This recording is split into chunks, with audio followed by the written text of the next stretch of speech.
بنتك معانا. ايوه.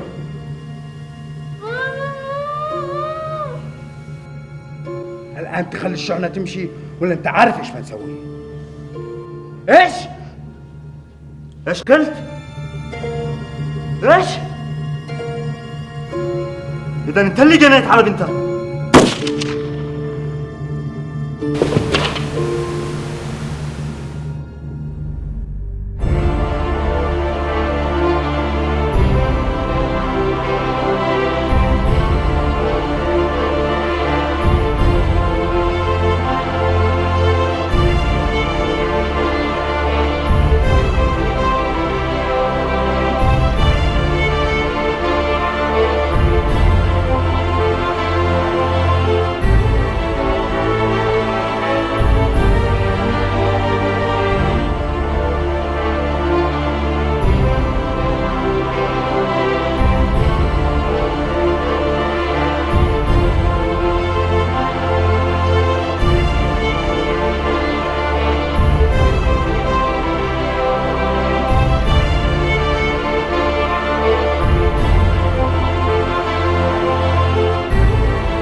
برافو برافو شباب، برافو. ممتاز ممتاز ممتاز. بس يا فارس، لو استخدمت نبرة صوت أقوي من هذا. وانت يا حسام، كثرة الحركة تثير الانتباه. يا شباب، ضروري ما تؤمنوا بالرسالة اللي تقدمين انتم وخطورة القضية. عبد الرحمن، ملامح الوجه حقك، ملامح الوجه ضروري ما تكون أقوى. إرهاب إرهاب.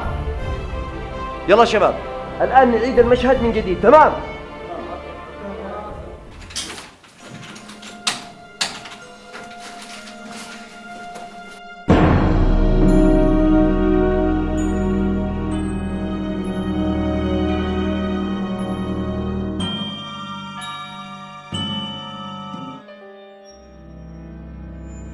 اسمعوا يا جماعة، احنا لازم ندمر كل شيء، ولازم نضع حد لهؤلاء الناس. هؤلاء الناس شوهوا بعقول الآخرين بأفكارهم الدنيئة. إذن لازم نضع حد لهؤلاء، وحد صار. عندهم ليدن قديم، بس ما نشدري كيف. بسيطة يا ابني، احنا نخليك تنتقم منهم وبطريقة هادئة، وسوف نساعدك على ذلك. انتظر. أستاذ، أختي اتصلت قالت إن أمي تعبانة كثير، وأنا بعد إذنك ضروري ما أروح المستشفى. طيب وش فيه؟ روح المستشفى وطمنا عليهم، وتحتاج أي حاجة ذهنها. أنا أشكرك يا أستاذ، أنا أشكرك. مع السلامة يا أستاذ. مع السلامة. خلص يا شباب، البروفة تأجلت. زميلكم ماجد معه ظرف طارئ. ها، خرجكم المحطة؟ أيوة، تعجبني. السباب كلها مليان. تمام. اسمع، 10 دباب للحالة بس، والباقي المخزن. أيوة، القطبة لا من يبصرك. يلا مع السلامة.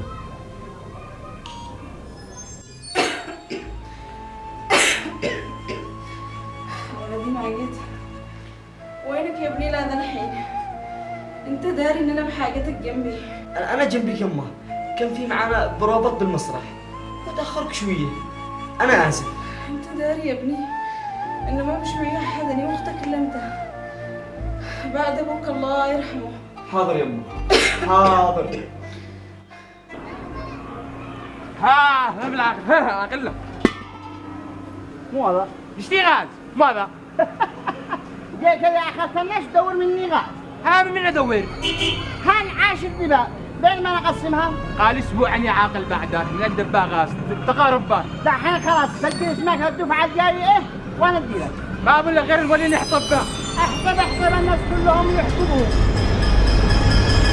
احنا البسطاء نزرع الأرض، نأكل من خيراتها، ثم نموت بهدوء. أوه الله.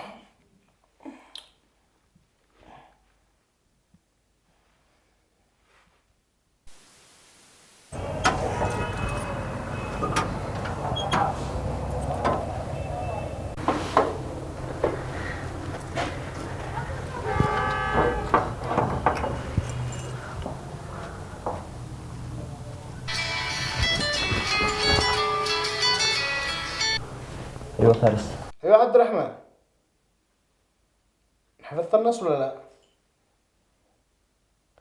مالك تتكلم هكذا؟ يا أخي مش تيجي بيسمعنا. اوه طيب يا اخي، حاول تصاحب ابوك، حاول تعمل له اي حاجه. أنت داري كيف طبعه. أيوة اعمل لي دحين مشاكل. عبد الرحمن. يا قدوس اسمع. عبدو. وما تقفل على نفسك، وما تقفل على نفسك هكذا، بعدها تخرج بالصبح وترجع لي آخر الليل على الخفاش، اللي تسرع اللي تولاه. يابا أنا اشتغل بالمسرح وظهري قهوة يوجعني من كثر البروفات ومن كثر القراءة. أي القراءة؟ مولي تقرأ. مولي تقرأ. جزء عمل لا جزء تبارك، سمع لي يا ابني، انت اللي تحفظ لك خرابط ما منها ولا عليك يا عادل إمام. يابا حرام عليك، كم مرة وأنا أقول لك أنا فنان وصاحب رسالة، واحد عمل يابا. ما لا قدم رسالة جه أبوك، وعاونوا زي ما العيال الباقيين، مش جالس لي كذا من شارع لا شارع، من المسرح لا ترجع لي آخر الليل. أوف الله الحق خير، أمرض كريم. الحمد لله. هذا عشان. ها حسام، كيف المسرح معك هذه الأيام؟ المسرح على ما يرام، ومعنا مسرحية في غاية الروعة، وعيكون دوري فيها. أنا يا أخي شكلك مشغول ومرهق. يا ابني يا حسام، الشركة أخذها كل وقتي، والبورصة في تراجع مستمر، لكن ربك بيدبر الأمور إن شاء الله. الله يخليك لنا يا أبا. آمين. وفي موضوع أشتي أكلمك فيه أنا. إيش هذا الموضوع؟ تكلم. الموضوع إنه مالك؟ إيش؟ مالك تتكلم وتردد؟ تكلم. لا خلاص إن شاء الله وقت ثاني. ليش سكت؟ تكلم يا كومبارس. مالك يا كومبارس؟ أخوك دور بطولة وعاد تفتخر فيه. شنو يا كومبارس؟ أقوم أركض لي. خير. تصبحوا على خير.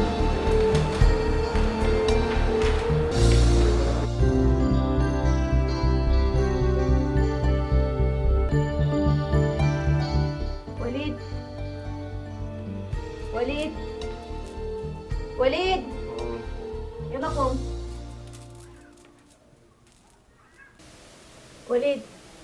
وليد يلا قوم يلا.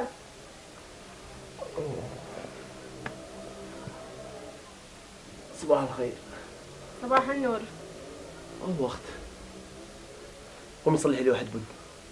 لا في لا بن ولا سكر، قتلك بالطلبات هذيك بالورقة. اوه النسوة. هانت اصبري بس، وكل شيء هيجي ان شاء الله. الطلبات حقي كلها عندك، بس انت اصبري. أني صابرة، دامك بالوظيفة دي شكلي بطول بالصبر. قلت لك دور لك وظيفة ثاني، كل المشاكل بتنحل، حتى البيت بتنحل مشاكله. يا بنت الناس انا فنان. تعرفين معنى فنان؟ الناس كلهم دارين مو معنى فنان بالمجتمع. هذا بدل ما توقفي جنبي جيت تصيحي من الصوت. أني داري إنك فنان ومبدع وطاقمك بقمة الإبداع، بس الراتب والأجور حقوقهم ما تكفيناش. يا بنت الناس انا داخل انا والشباب بتحدي، يعني ضروري ما نعرض هذه المسرحيه ونكسر بالدنيا، تفهمي؟ لا هم شيء نقص امراض. ذكرتيني، فين التلفون؟ جيب التلفون. وين التلفون؟ لا هو خير ما في. ماجد معنا. ماجد امس امه تعبانه، نشي نطمئن كيف امه.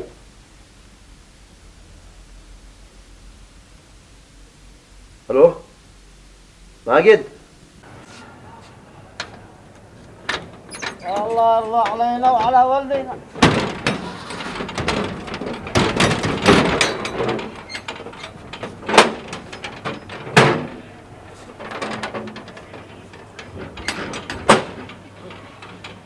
بسم الله.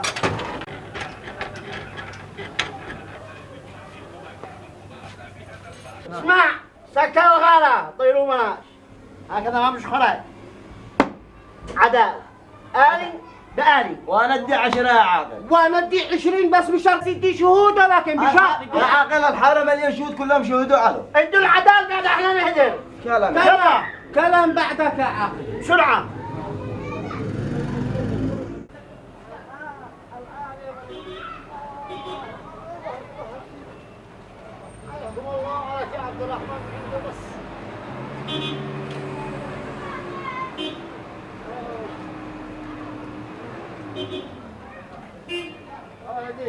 هذا كم هو؟ هذا ب1000 بال.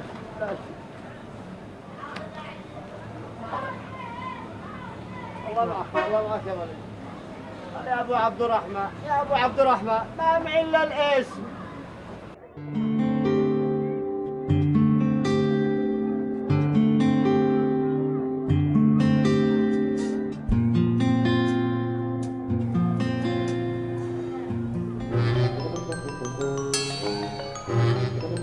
ما شاء الله صح مقالي لطيفة. ها لطيفة لحظة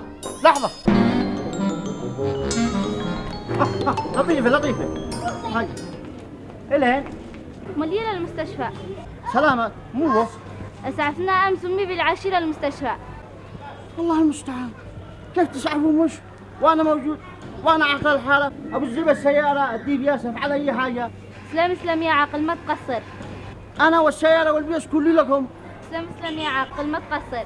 يلا تمام بس ما شاء الله لطيفة انت كبيرة. سلام يا عاقل. لا اله الا الله تبارك الله احسن الخالق. اللهم صل على محمد.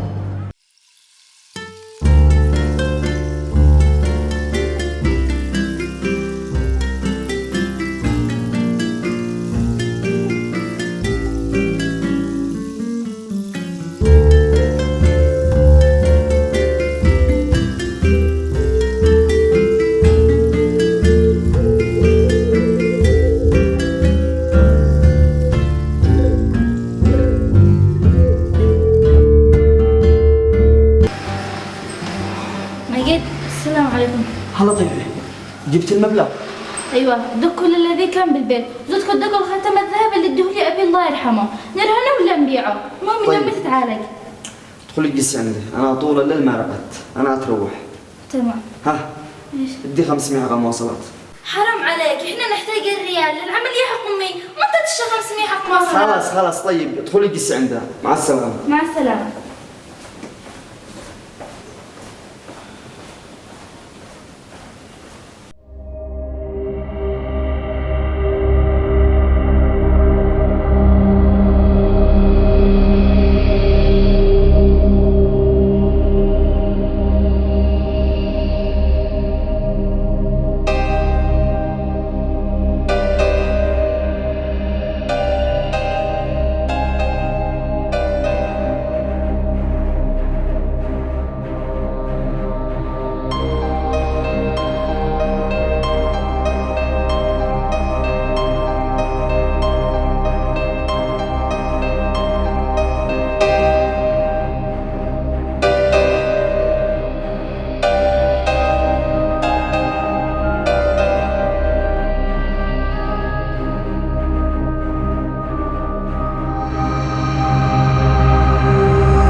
الو ماجد. اهلا يا دكتور. ايش؟ متى حصل الكلام هذا؟ طيب انا ارجع المستشفى الان، مع السلامة.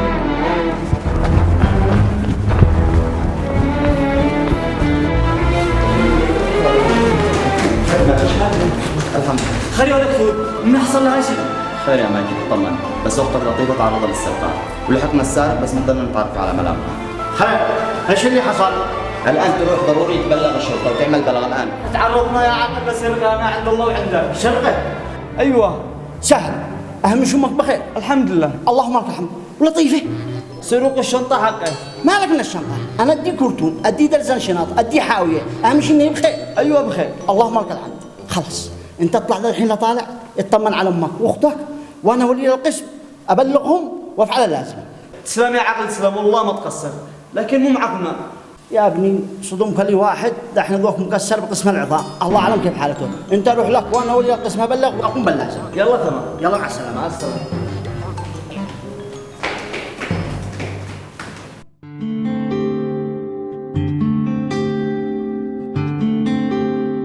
ما لكم يا شباب؟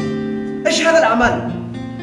يا جماعه عيب عليكم، انتم فنانين ضروري ما تآمنوا بالرساله اللي تؤدي، والقضيه قويه. يا جماعه انا املي بكون كبير جدا. اصلا يا استاذ وليد. لا اصلا ولا فصلا. عارف ان غياب ماجد عامل لكم دربكه داخل المسرح، لكن يا جماعه قدروني انا اللي تعب اولي من عند صديق لعند صديق من اجل ابحث عن دعم للعرض المسرحيه، وعارف انه ام ماجد تعبانه بالمستشفى، بس ضروري كلنا نقدر ظروفه. ما رايك يا استاذ نولي نزوره الان؟ ومنو قال لك ما فكركش بهذا؟ ماجد اتصل لي بالصباح وطمني على امه انها بخير واتخرج بكره. اللهم لك الحمد، الله يشفيها ويطمن قلب ماجد. الان يا شباب تروحوا. بس لا يا استاذ، هذا الوقت بدري، عاد احنا نقدر نعمل بروفه. لا بدري ولا حاجه، انا معي موعد خاص بالعمل وفرصه انكم كل واحد يدرس الشخصيه حقه وتجوا بكره انتم جاهزين الكل. ان شاء الله يا استاذ. كلامك صحيح يا استاذ، ان شاء الله بكره.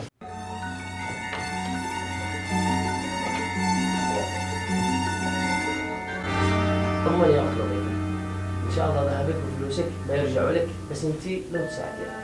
الله يخليك، بس بايش اساعدكم؟ يا حميد يا شفتي ايش ملامحه او شكله او مو طوله او مو لابسه او اي حاجه تقربنا له. لا ما ركز كلاش، بس طوله مثل طول اخي ماجد. حاولت بكل الطرق لكن ما حد جاوب معي.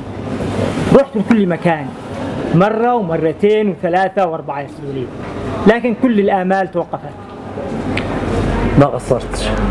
ما قصرت يا اخي عوض، لكن داري إن الخبر قاسي وكل الآمال توقفت. مش مشكله قاسي، كيف اقنع الشباب؟ كيف اواجههم واشرح لهم؟ صعب. اذا كنت انا ما اقتنعت كيف اقنع الشباب؟ لا يا أستاذ وليد، ضروري إنك تقنعهم، وقبل هذا كله ضروري إنك تقنع نفسك.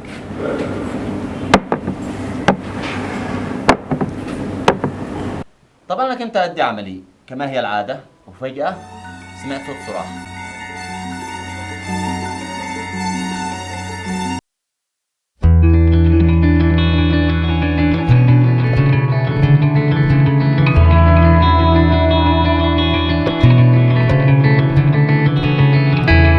حاضر.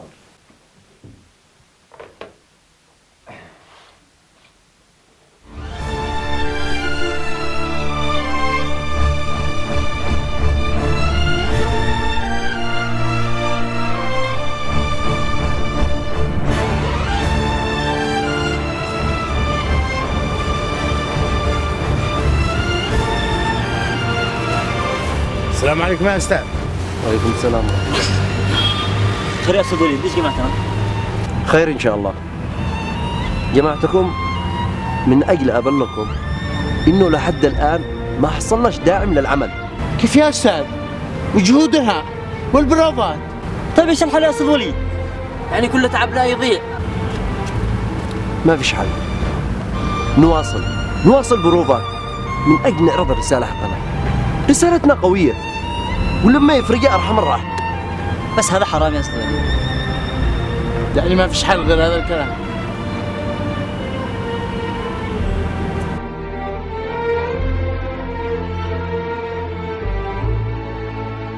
يابا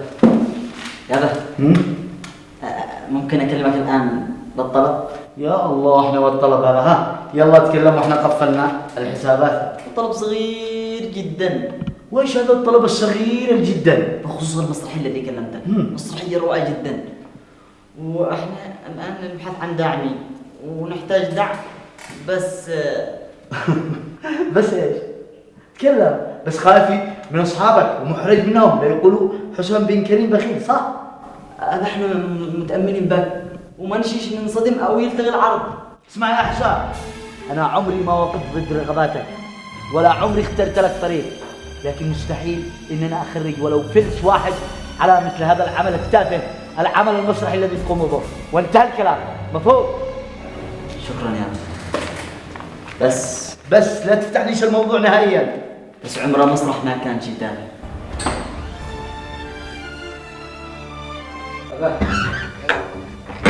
أول مرة أشوفك قاسي على حسام لهذه الدرجة.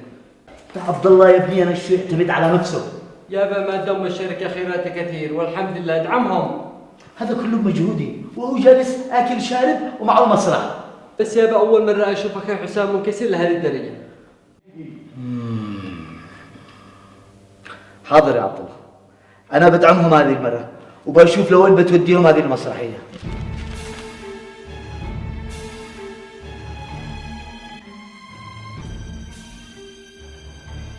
مالكش دخل، هذا أبي وأنا أعرف وين فلوسه، وأسهل لك المهمة وأفتح لك الباب، وأنت عليك سرقة الخزنة.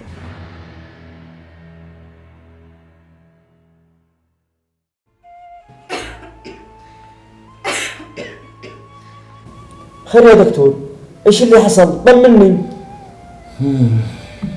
تكاليف العملية وصل لمبلغ كبير جدا، هذا بالإضافة إلى تكاليف المستشفى والصيدلية.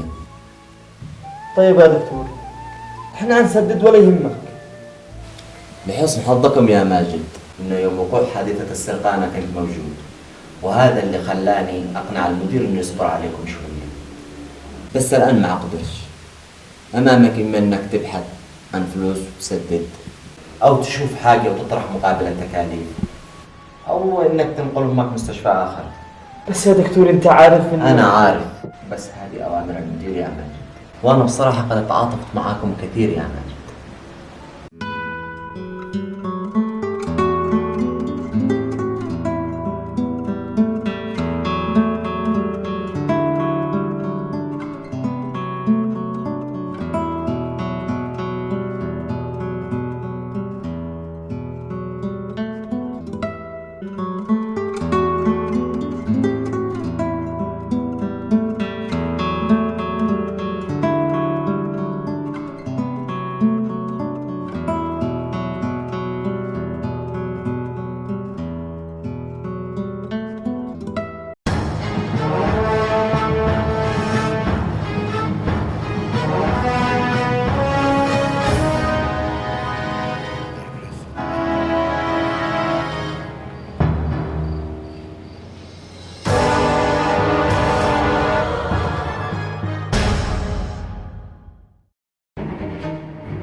ايش اقول لهم؟ كيف اشرح؟ قل لهم انهم بكره بيطردوني من المستشفى لو ما سددناش تكاليف العلاج، وهم اصلا بحاجه الريال من اجل دعم المسرحيه. يا الله خالد. ماجد ولدي ماجد. ايوه يما ايوه. يا ابني طمني، أنا قد وصلتم بالمسرحية. قد قطعنا شوط كبير يما، وكلنا عزم وتصميم على النجاح. الله يوفقكم يا ولدي. أمانتك يا ماجد، أمانتك لا وقع بشي يا ماجد. توبه لأختك وتحطها بعيونك. يما لا تقولي الكلام هذا، الله يطول لنا بعمرك.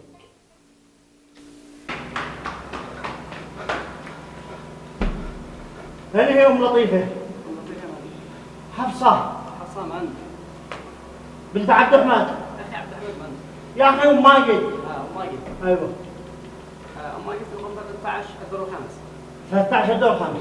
اسلم. ها لحظه، كم عليهم بياس؟ الحساب. ايوه الحساب.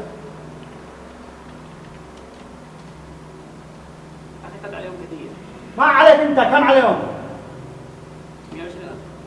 حتى 5 مليون مسك، هذه من تحت الحساب. مع السلامة. هاي يا ولدي طمني، ايش قال لك الدكتور؟ ما قال شيء يما، بس عم عدها. لا لا ليش؟ أو فلوس ما تفتش. اصلا قال الدكتور مش ممكن نسوي العملية الا نسويها، وحرام طلاق لو نبيع حتى الاداة. اهلا يا عقل. اهلا اهلا، كيف انت يا ماجد؟ الحمد لله رب العالمين. ها كيف قنت يا عم حفصة؟ الله يحفظك ويسلمك يا عقل. اللهم لك الحمد على السلامة. والعلاج كيف تشربين؟ الحمد لله الحمد لله. اللهم لك الحمد. الله يشفيك يا عم حفصة. ها ماجد جي وش يا عقل؟ اسمع يا عمي، انا قد سددت التكاليف حق المستشفى كامله، سددت الفواتير حق العمليه وسددت حق الصيدليه. تمام مسك. وهذا الناس اطرح بجيبك، تحتاج امك علاج، تحتاج اي حاجه شيلها لي من حاجه. زلج البياس اتصل بيجري جيل البيت ولدهم. هذا الرسله. الله يحفظك يا عقل، الله يخليك لنا، للما اتعب نفسك احرجكني والله. الله المستعان عليك يا ماجد. انا عاقل الحاره واحتياجاتكم تهمني. اسمع يا ماجد، منو اللي يجلس عند امك؟ انا ولا اختي لطيفه؟ لطيفه؟ ولطيفه وين هي؟ راحت للبيت تجيب لنا غدا. مرة لطيفه، الله يحفظه ويحفظك ويحفظ امك.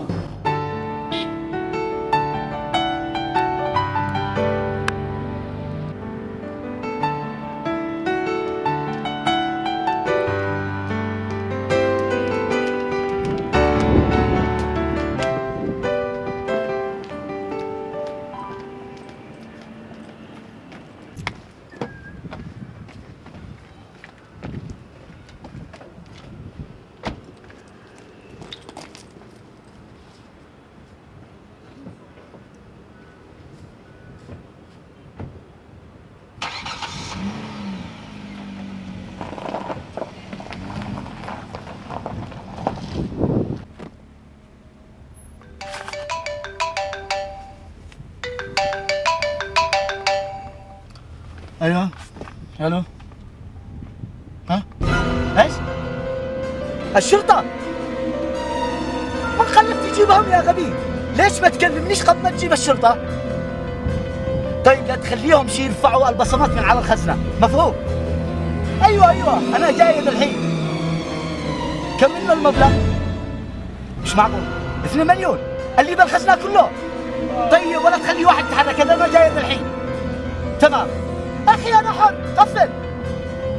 اسرع يا حسن اسرع.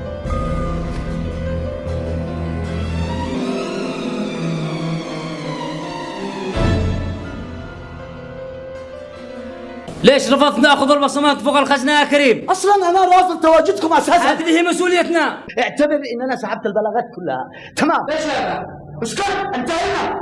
يعني ما مش باينه. يلا طيب يلا.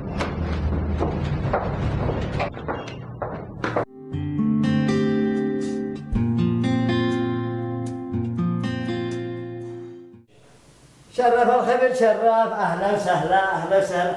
اخيرا حققت اني معكم بيت، الحمد لله على السلامة. الله يسلمك. كيف حالك؟ انا اسف يابا، انا داري انك اتاخر، بس يابا والله انه ضغوطات، وعاد انا فاروق امانه الحين. استحى ابوك مرمي بالدكان ما حصلش من يعاونه، قال جاب بالك يوم انك شل المفتاح وجيت تفتح لابوك الدكان وتعاونه. اسمع انا اقول لك الان، شوف كلمه يرد خطايا، يا تختار المسرح يا تختار النيابه، وتختار لك واحد منهم. وانا دائما يابا اقول لك ما اقدرش ابتعد عن المسرح. يعني تبتعد عن ما تبتعدش عن المسرح وتبتعد عن ابوك اللي يربيك شقي. قمش فيكش بالبيت ولا التمرين ولا أرض. يلا يلا يلا يلا مع السلامه.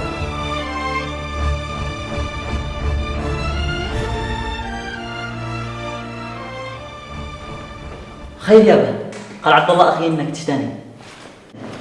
حسام، ايش فيك تفكر معي؟ من الذي يكون قام بسرقة الخزنة؟ انا اللي شاغل بالي بالقصه كلها، كيف انسرقت الخزنه من داخل الفله ما بوش باب مكسور ولا النوافذ مكسوره. وانا اللي قاهرني ان السارق امامي ومش قادر اعمل له شيء. طيب فكر معي، من يكون السارق؟ اكيد واحد محترف فتح باب الفله وما معه مفتاح. ويمكن معه مفتاح. مستحيل معه مفتاح. وليش مستحيل؟ لأن المفاتيح معك، مع أخي عبد الله. ومعك؟ أيوة ومعي. بكلامك هذا قصدك تقول إن السارق يمكن يكون أنا أو أخوك أو أنت. إيش قصدك هذا؟ الله يسامحك.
ايش التاخير هذا كله ليش؟ اسف كنت نايم. خير ايش اللي حصل؟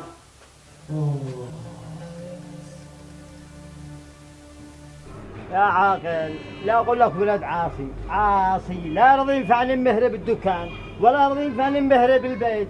اسمع ذا الحين، لا تهرم نفسك ولا تشيب نفسك، الدولة عندي وانا احبسه 4 ايام، اسبوع، 10 ايام، ما رجع له ولد مفحوش. والله ولا يهمك، ان شاء الله انه يهتدي على يدك ان شاء الله. ها ماجد ماجد، ها خلاص مش وقتك يفوت. روح لك روح لك ان شاء الله. اهلا كيف انت يا ماجد؟ الحمد لله فعلا.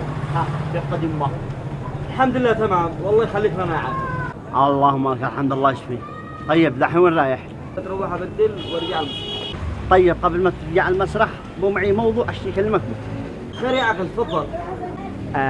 اسمع يا ماجد، انت العاقل حق اخوتك وانا احترمك وقدرك، وانت داري ان قمتم عندكم لبياس كثير. انا اقول اوفي كما اوفوك وزوجني باختك لطيفه. ها؟ لطيفه؟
يا عبد الرحمن.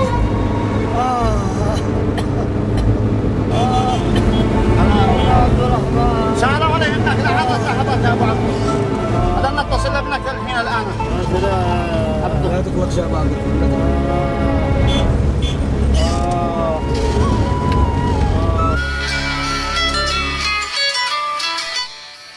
رحمن رحمن رحمون على تلفونه. أنا الله مخرجك انقذ الحين هذا.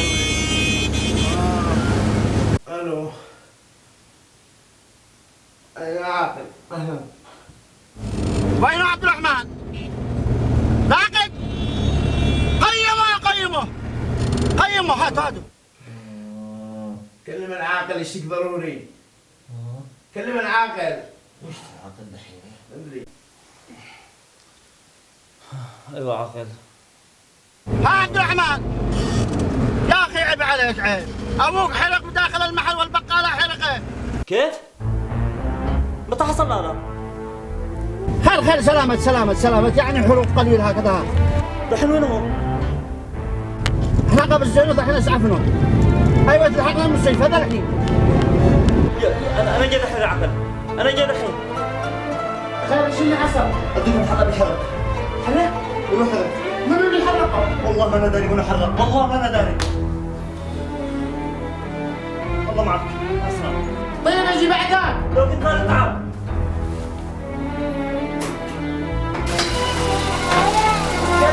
هذا الاسعاف.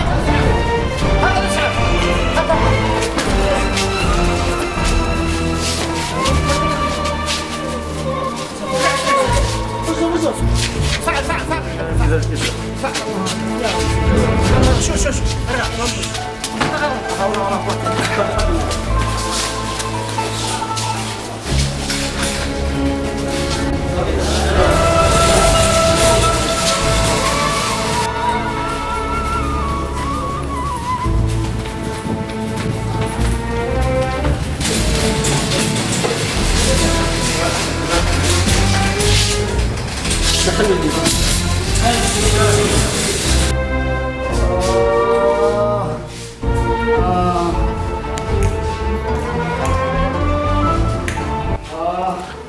وين عبد الرحمن؟ بالطريق. الله يفتح علي يا ولدي، الله يفتح عليك. الله يخليك لابوك. آمين. انا محفوظ العمل حقي بينهم. وصل الآن، اتصل بالعاقل جاي دحين. ما وش قال له قناة القبرة عاصي والده. الله ما يقول يا بعض. الله يخليك لابوك يا ولدي. آمين. الحمد لله على السلامة. الحمد لله على سلامتك يابا. انا اجيك. الحمد لله على سلامتك يابا. الحمد لله على السلامة. انت اموت وانت خايف جالس لاقي ما منك ولا الاقي انت ما منك شفاده. انا اسف يابا، انا اسف. انا اسف. انا تعبان. الله يبشفيك، الله يبشفيك. عمرو من كل ساعة. اقف عندنا كل شيء. ولا دكتور، يا دكتور. يا دكتور لو ما انت بارك الله يفتح عليك يا ولدي. آمين. الحين مالك مهموم؟ والله خايف ان المشاكل اللي حصلت للشباب تأثر على أدائهم. هذا اللي همك بس؟ أنا خايف من صاحب البيت لا يجي الآن يطردنا احنا من البيت، داري إنه قبلك مهلة وأنت ولا همك. ليش كل ما أجي أراجع العمل تيجي تعكري مزاجي؟ ليش؟ يا حبيبي افهم بس، اسمعني مرة واحدة، غير شغلك ده. كيف؟ أغير شغلي؟ 1000 مليون مرة، وأنا أقول لك هذا عملي، أنا عملي مسرح، أنا خلقت للمسرح، قفلي الموضوع هذا.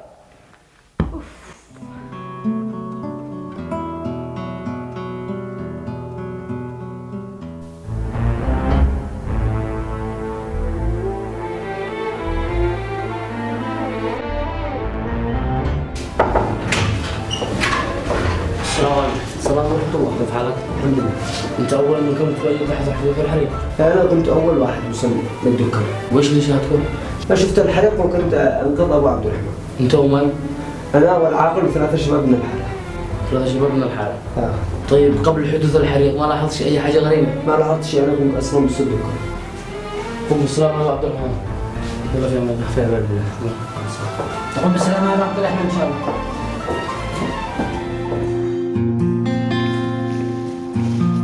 احنا ماشيين يا أستاذ، أي خدمات؟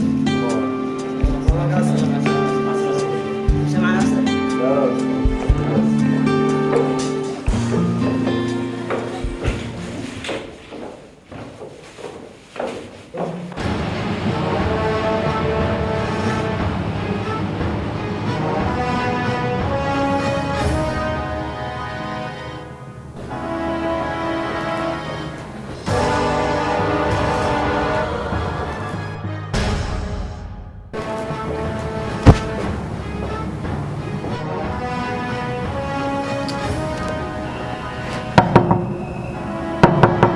أستاذ وليد، أستاذ وليد،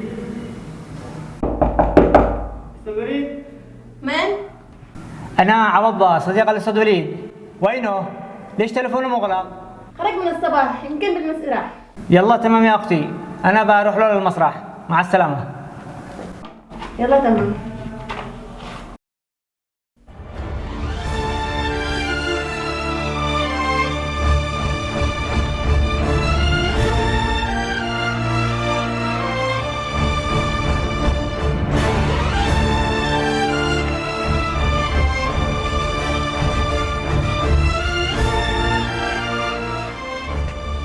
وينه أحسن مخرج بالعالم؟ هلا عوض. عوض. مالك يا أستاذ؟ ليش ضابع؟ أنت داري بالبير وغطائه. لا تكدر روحك ولا تضبح، عندي لك خبر ب1,000,000 ريال. إيش من خبر ب1,000,000 ريال؟ أخيراً! وبعد تعب كبير ومشاوير طويلة أبصرت لك منتج قال بينتج المسرحية من الألف للياء. منتج؟ أيوة منتج. كلام صحيح ولا تمزح؟ كلام صحيح، وهذا رقمه، اتصل به وبكرة بيجي لنا هنا. والله كلام صحيح. يا أخي عوض، أنت أفضل صديق بالعالم، أنت رجل المواقف، أنت المفروض أن أنت بطل العمل. تعال بالأخبار. مساء الخير يا فندم. أهلا حياك الله. أيوه، إيش آخر الأخبار؟ لا ولا أبو معيش فارغ. خلص أنا أجي لعندك وأنت تكلمني بكل شيء. تمام على طول. يلا مع السلامة. علا، فينك يا علا؟ علا، فينك يا علا؟ بشيرك واخيرا حصلنا منتج. علا، واخيرا الامور انحلت. علا،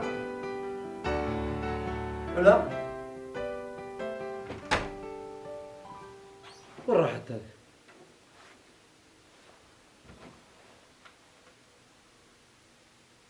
وقته يا علا، الله يسامحك.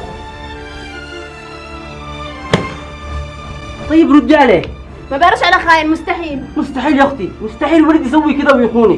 طيب انا شفت بعيوني، اكذب بعيوني، انا شفت الصور بعيوني، فهم يا سمير. المشكلة ما نعرف وليد مستحيل يسوي هذه التفاهات، وبين ما عشرة عمر، وانا مهندسة ديكور بالعمل الجديد حقه هذا.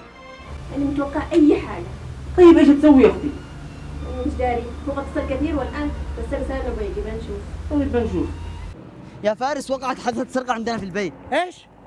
ايوه حادثة سرقة؟ وليش ما كلمتنا؟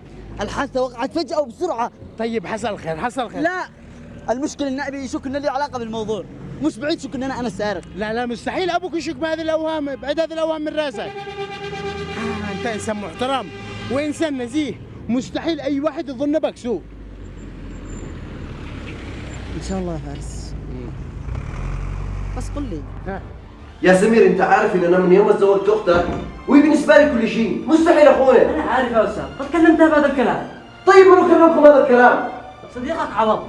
عوض؟ ايوه عوض. مستحيل. وبعدين اي صور واي كلام فاضي. هذه الصور ايش تعني لك يا استاذ يا مثقف؟ هذه الصور مزوره. وعوض كذاب. انت اللي كذاب. انا مش كذاب يا علا. انت اللي كذاب. وليد طلقني. سمير انا رايح وانت تتفاهم مع اختك. وليد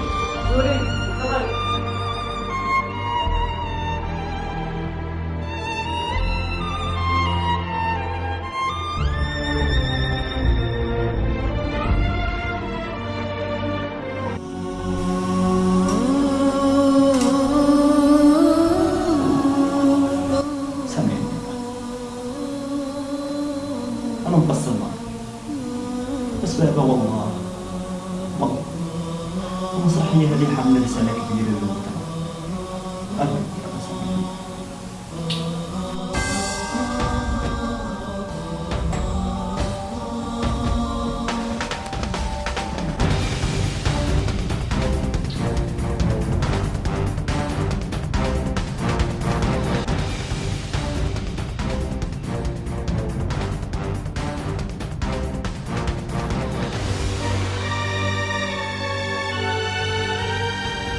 لأننا الأقوى، من يمتلك قوة يمتلك قرار، من يمتلك قرار يمتلك السيادة، ونحن السياد على الكون. شوفوا يا شباب، دقت ساعة الصفر وباقي للعمل أيام قليلة، والمشاكل اللي حصلت لكل واحد مش قليلة، بس قضية الإرهاب أكبر من كل شيء.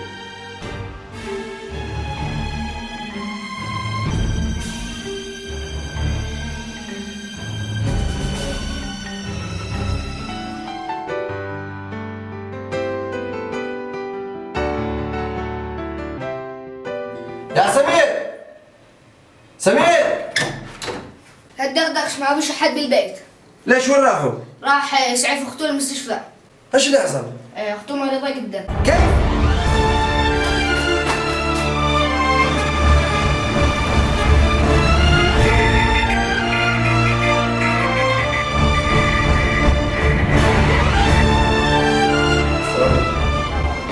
المريضة علا عبد الله وين؟ عبد الله. ايوه. عبد الله في قسم النساء والولاد. شكرا.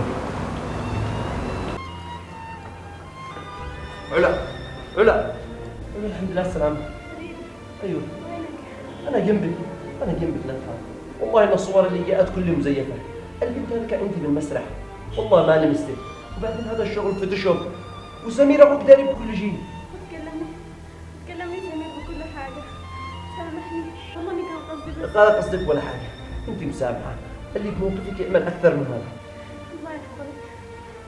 وانا كل يوم رحت المسرح. اي مسرح، نحن وقت المسرح. العيال ضبحوا بي، لا اداء ولا احساس عندهم.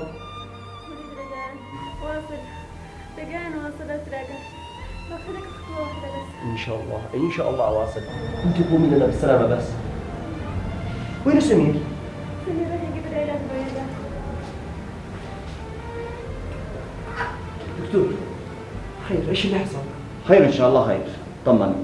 حصل لها انهيار شديد جدا، وهذا اعتقد بسبب صدمات حصلت لها، لكن ما تقلقش، عملت لها شويه ادويه مسكنات وان شاء الله تقوم بالسلامه. ان شاء الله. قل ان شاء الله. ان شاء الله.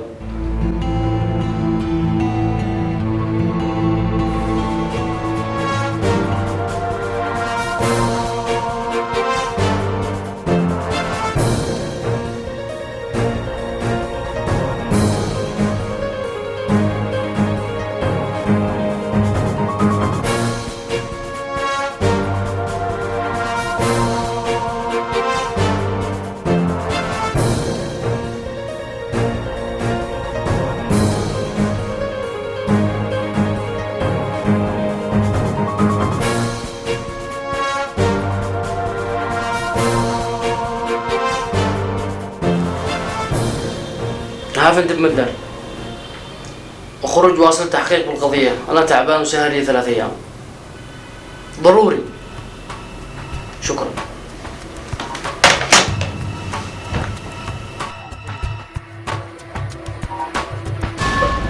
السلام عليكم. وعليكم السلام. كيف حالك؟ الحمد لله. يا حي كنا نشي نسألك إذا أنت تلاحظ تردد أي ناس غرباء الحارة أو شخص غريب يا فندم انا رجل طالب الله والله ما لي علم بحاجه ولا ادري بشيء. ما تدري ورحمة الله. سلام. حبة عصير الله يرحمه وداك عبد السلام عليكم. حالك سلام حياك الله كيف حالك؟ انت من الحارة هذه؟ ايوه انا من الحارة هذه حياك الله عاقل. اهلا. خير. كنا نشي نسألك اذا انت تلاحظ تردد شخص غريب للحارة وناس تشتبه به يا فندم ده اسبوع واحنا نلاحظ دخول شخص غريب للحارة يوميا يدخل. فندم هذا هو اللي جاي. هذا صاحب لحظة اطلع.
ايوه استاذ مهدي.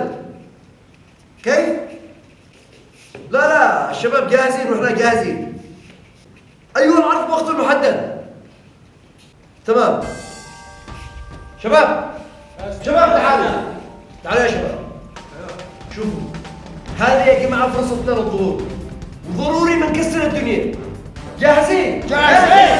يلا نبدا المشهد.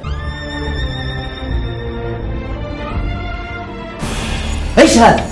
كل الخطط ما نفعت معاهم ولا اي شيء من اجل يوقفوا هذا العرض. العرض هذا بيفتح عيون الناس علينا اكثر. لازم نوقفهم باي شيء. ما فيش غير خطة ثانية. فارس جاهز؟ جاهز على بركة الله.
الو فارس، لا تنساش ان هذول الناس قتلوا اخوك بسام، وانت لازم تنتقم منهم.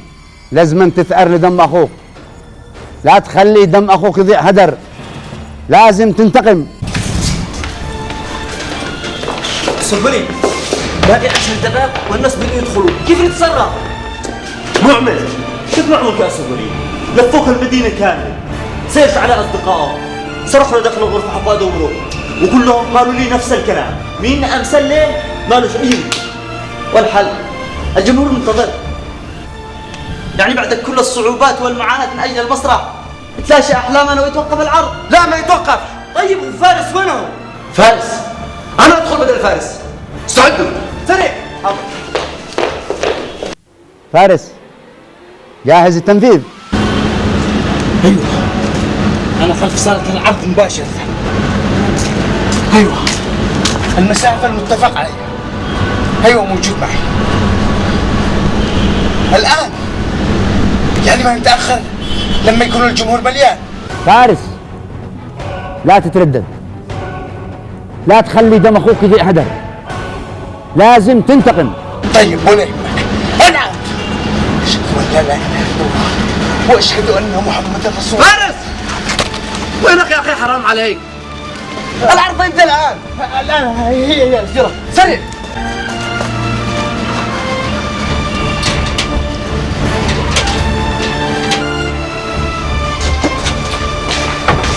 فارس الحمد لله على السلامة. أنا أروح أبلغ أشوف النقل وصل. هذا بنفسك. خاف الله. هذا كله تأخير يا فارس. انا اسف يا استاذ، اصلا رحت المقبره. المقبرة؟ الله يرحمه أخوك بسام. أخوك بسام كان صاحب رسالة ومات وهو يصلح الديكور.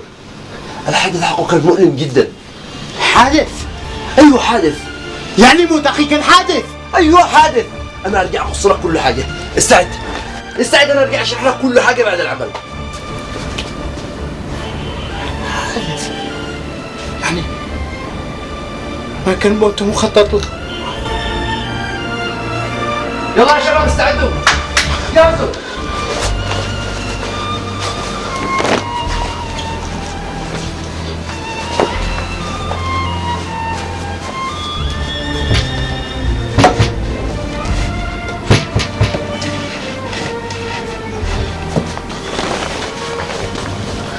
الانسان مش عزيزك، لازم تعترف بجريمتك. مش اعترف انت، انا ما نفسي شيء. لازم تعترف احسن لك علشان تتخفف العقوبه عليك. انا مواطن شريف. جاني امام، لازم تعترف ولا تتبهدل. ايش الذي حصل؟ تكلم. اللي حصل يا فندم، تكلم. هو اللي يغريني. صح انا يا فندم اللي حرقت الدكان واللي سرقت الفلوس.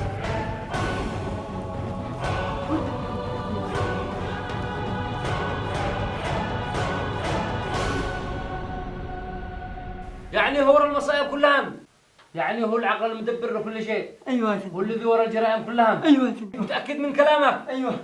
عسكري. تمام يا فندم. شو له زنزانه؟ حاضر.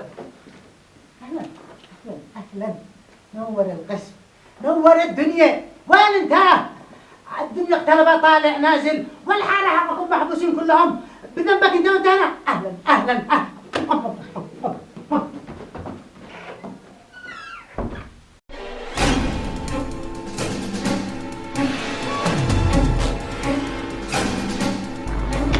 ضابط امن المسرح، وقف العرض الان. ايش؟ فتحتوا الستار. جهزوا قوة كاملة على تحرك المسرح الان.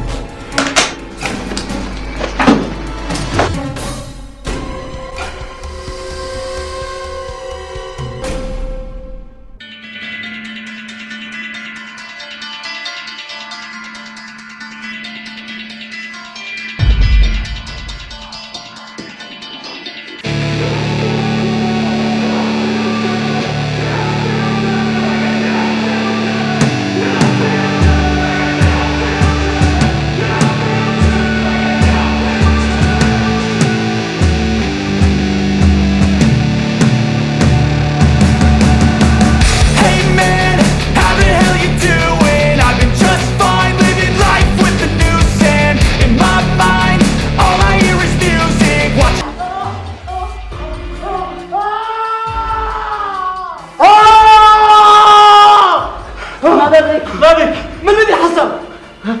نفس الكابوس، نفس الكابوس اللعين ما زال يطاردني. نحن بمأمن هنا. لسنا بمأمن، وهذا الكابوس ما زال يطاردني.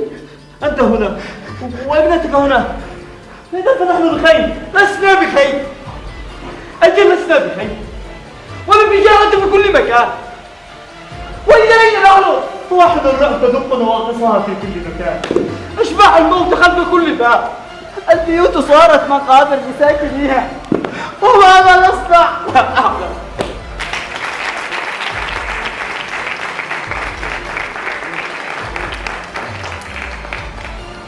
المياه صارت دماء، الأشجار صارت رماد. فجار فجار فجار فجار.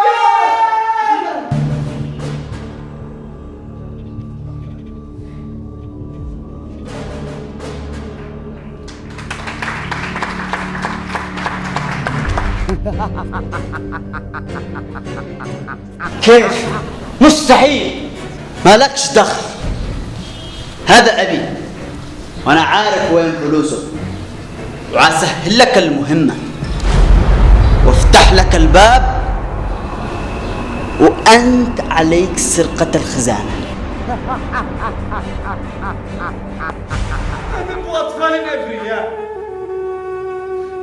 يقتلون داخل مدارسهم، أحرقوا كل شيء، الأشجار صارت رماد، المياه صارت دماء.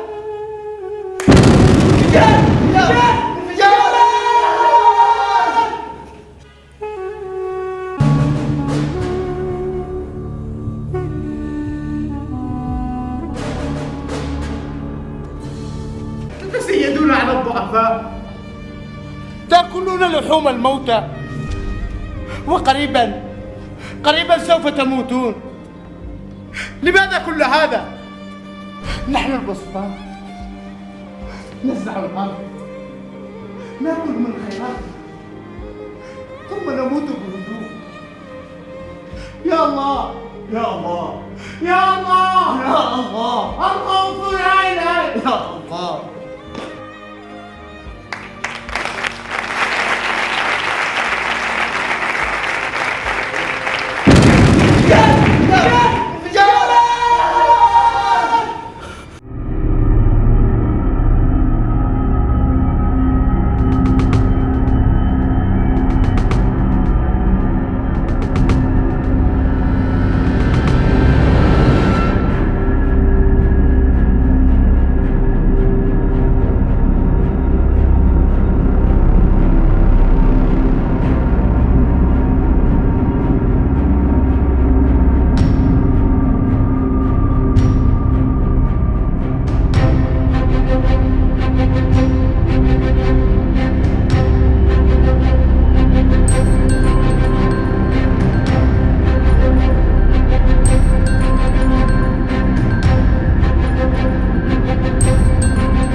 وماذا بأيدينا؟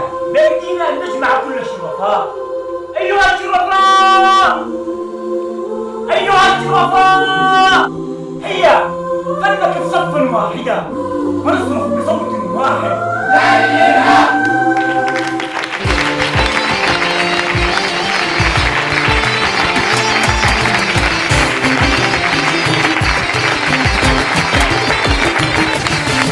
الهمة عزما تشتعل والوطن كريما يتسامى. فارس لا تتردد، لا تخلي دم اخوك يضيع هدر، لازم تنتقم.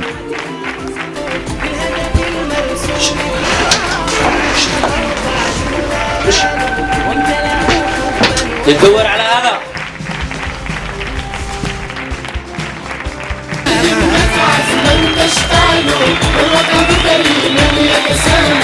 باسمكم جميعا وباسم أعضاء الفرقة نشكر الداعم الرسمي لهذه المسرحية الأستاذ نادر. أشكر الأستاذ المخرج والأخوة الفنانين على هذا العرض المسرحي الرائع، ولا نخفيكم أنه لست أنا الداعم وإنما هو الرجل الأعمال الفاضل الأستاذ كريم عبد الله.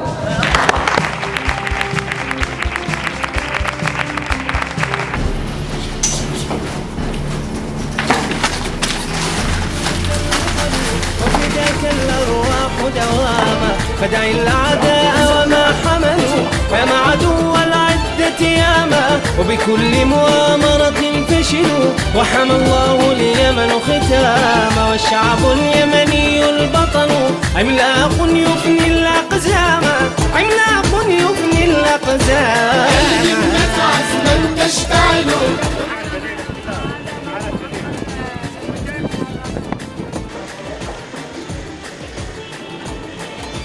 يا ماجد يا أستاذ ماجد. ايوه يا عاطل. خير ايش في؟ سك هذه باقي تبيها سك. الزواج الخميس الجاي. زواجة من؟ زواجتي على اختك لطيفة. اختي لطيفة؟ عاقل خذ فلوسك، ما فيش معانا بلد للزواج، وفلوسك حتوصلك لاخر ريال، خاطرك. ها ملها ملها تمك. فتنا أوشكنا نقتتل والفرقة دامت أعواما ولماذا تفترق السبل وعلى ما نختلف على ما فخمدنا الفتنة نمتثل للعقل وفاقا ووياما. الو نفذ العملية. ايوه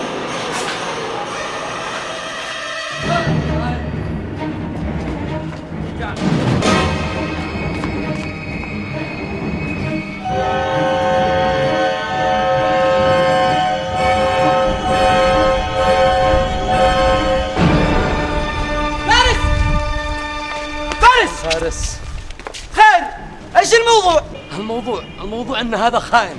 خائن ايش يا فندم؟ هذا ممثل وصاحب رسالة.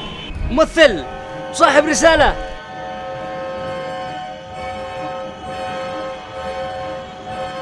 انتم مساكين مش عارفين اي حاجة، سألوا ليش؟ فارس ومخبي علينا حاجة. انا اسف انا اسف.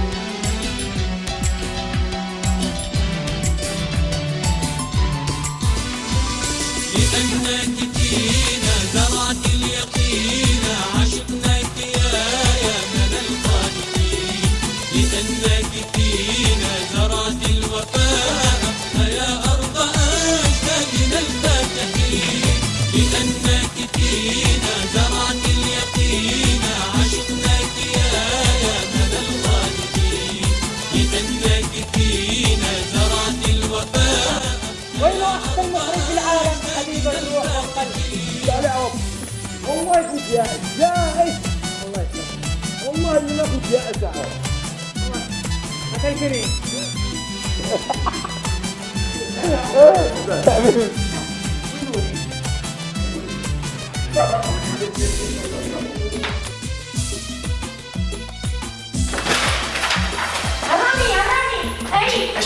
حملناك في كل عين سماها وفي كل قلب حملناك دين لأنك في كل قلب سماها وفي كل جد من الأرض ماء لأنك في كل قلب سماها وفي كل جد من الأرض ماء زرعت اليقين عشقناك يا من الخالقين لأنك فينا زرعت الوفاء فيا أرض أجدادنا الفاتحين لأنك فينا زرعت اليقين عشقناك يا من الخالقين لأنك فينا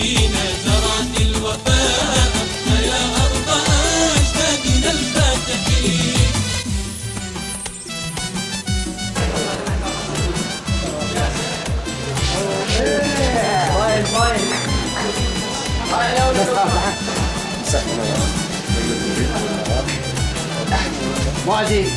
وحشة وحشة وحوة.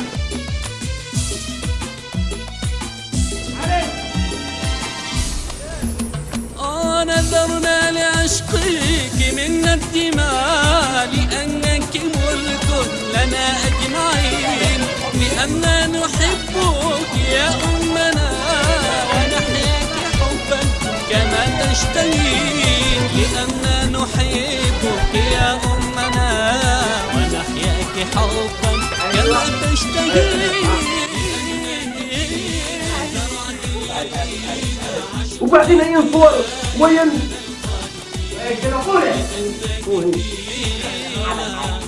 على حق منهم 5 مليون نفر.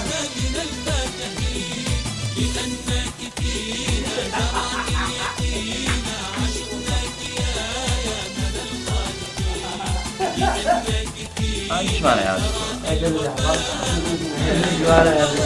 حلوة حلوة سارق. ايه هم سارق. خش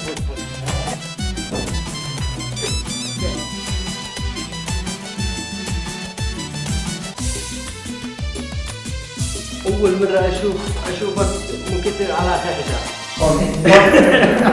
نحبك حب العشيق العشيق، لذا نحن ذكرك في كل ضيق، لك العهد مهما تطول الطريق، سنقطع إخوة صادقين، لك العهد مهما يطول الطريق، سنقطع إخوة صادقين.